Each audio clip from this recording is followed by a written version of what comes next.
Once the headquarters of the defunct Biafra, the base of Chukwuemeka Odumegwu Ojukwu after the fall of Enugu during the 1967 to 1970 Nigeria-Biafran War, Umuahia has once again become the epicenter of the new Biafran movement. Umuahia is a quiet town notable for its agricultural markets. It is also a meeting point of railroads and railways connecting the northern and southern parts of Nigeria. Sahara reporters paid a visit to Nwanne Kenyi, Nnamdi Kanu, at his residence in Umuahia, the capital city of Abia State. Nnamdi Kanu is the man at the forefront of today's Biafra struggle and the leader of the indigenous people of Biafra, IPOB. In the quiet, dusty, and fairly secluded corner of Umuahia, Igbo people from all walks of life gather frequently to meet with this Biafran leader. 50 years after the end of the catastrophic civil war between the Nigerian government and the secessionist state of Biafra, a new crop of youths, most of whom did not see the last war, are yearning for secession again. The youths are saying that they have lost hope in the country called Nigeria and that they want their own.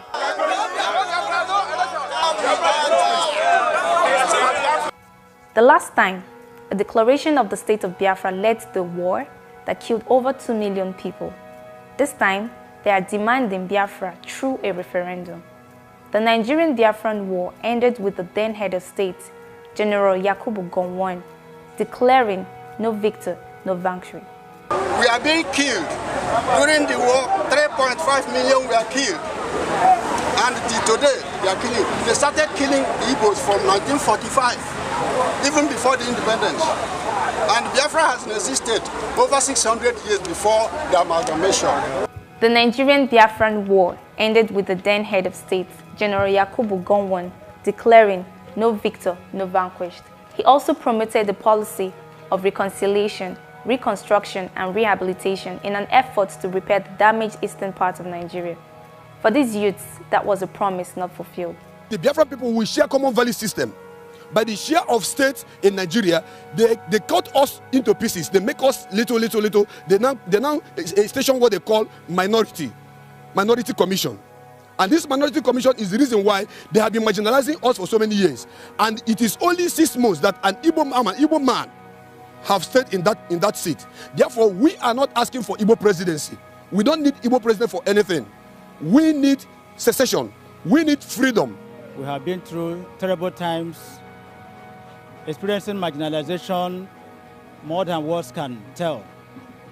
And we begin to wonder if the situation we are passing through is fit for human beings or for animals in the zoo.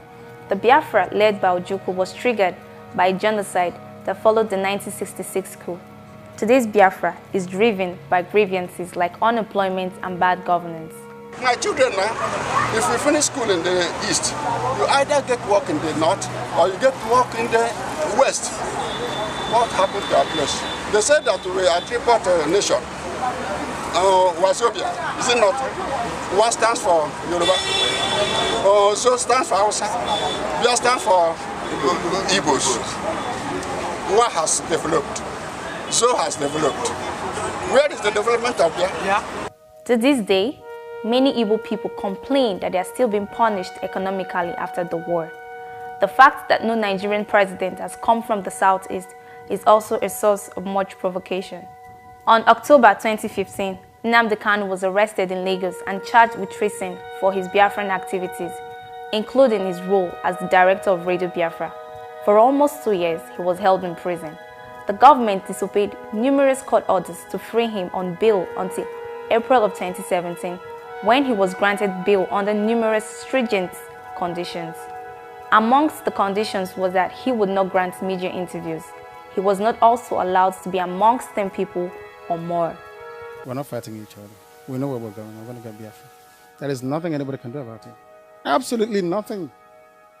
Nothing. I need them to understand this. We've crossed the Rubicon, the point of no return. There is nothing anybody can do. If I'm alive, if I'm dead, if I'm wherever I may be, Biafra will come. If I'm dead, it's even better because it will come far more quicker. I can assure you. Since he was granted bail, Nnamdi Kanu's popularity and influence in the southeast has continued to rise.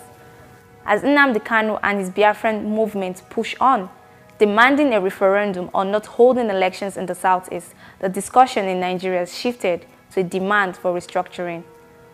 While restructuring is the buzzword of today, Nnamdi Kanu and the Biafran movement have all but rejected it.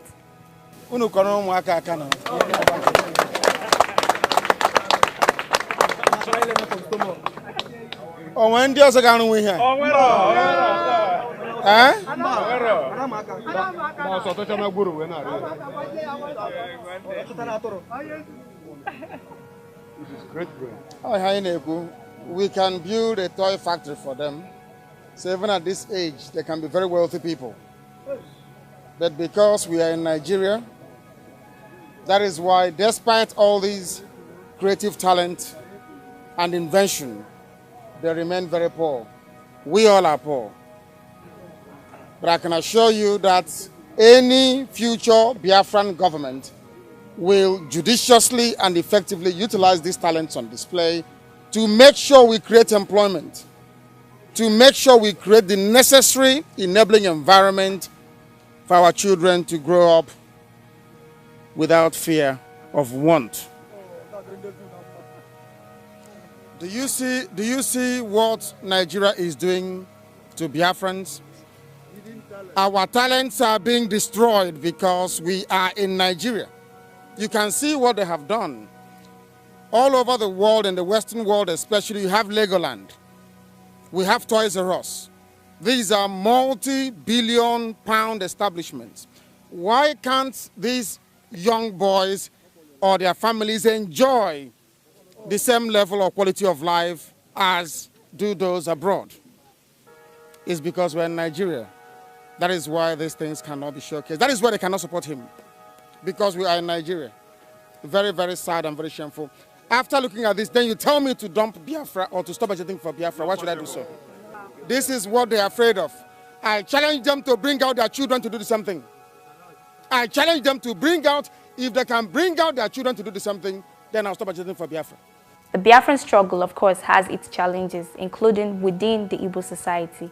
Not everyone is in support. Recently, Nnamdi Kanu's demand that elections should not hold in Anambra State in November unless a date for referendum was given has pitched his movement against the influential Igbo groups like the Ohaneze Ndigbo, an apex Igbo socio-cultural group who are opposed to Nnamdi Kanu's strategy. Ohaneze Ndigbo is not speaking for us. Where we are Ohaneze Ndigbo, when our people were massacred in Mpo, when our people were massacred in Irigwacha, when our people were massacred in Asaba, where we are there, what did they do? What did they say? When our people were massacred and dumped inside the Ezu River in Anambra State, what did Ohaneze do? They did nothing. For over 54 years now, Ohaneze Ndigbo has been there, taking money, enjoying their lives, not thinking about the future of the children whom they believe, whom they say that they're protecting. So Ohaneze Ndigbo, they are irrelevant. They have nothing to tell us. They have nothing to do for us. Nnamdi Kanu is the only one.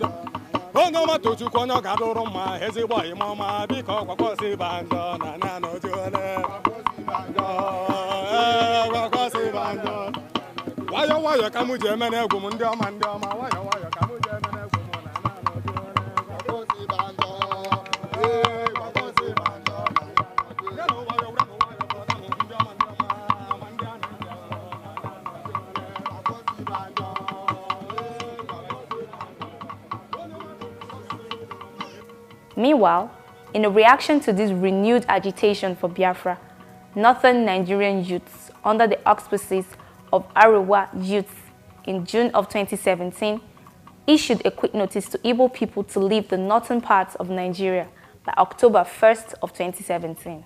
The persistence for the actualization of Biafra by the unruly Igbo of southeastern Nigeria has lately assumed another alarming twist, which involved the forceful lockdown of activities and denial of other people's right to free movement in the southeast by the rebel indigenous people of Biafra and its overt and covert sponsors.